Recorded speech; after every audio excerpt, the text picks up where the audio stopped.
Raise the presser foot. Take out the bobbin.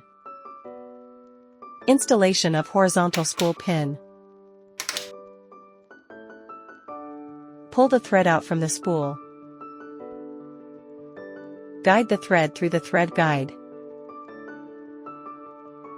Thread the bobbin and put it on the bobbin winding shaft. Push bobbin spindle to right. Connecting machine to power source.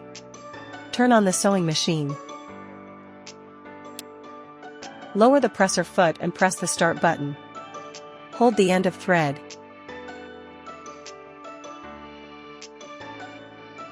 Cut off excess thread.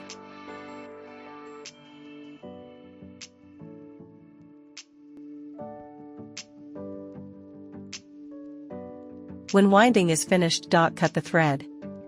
Push bobbin spindle to left and remove. Insert the bobbin in the bobbin case with the thread running. Pull the thread trough the slit.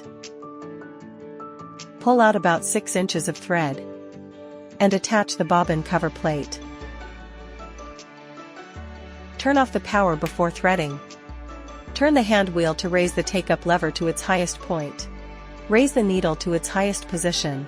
Raise the presser foot to release the tension discs. Draw thread from spool through the upper thread guide.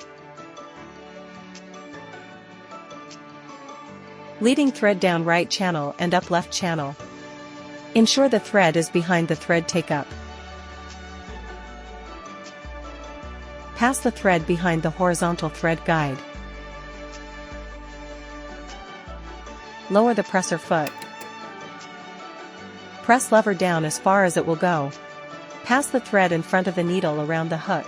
Release lever. Pull the thread through the needle hole. Hold the upper thread with the left hand.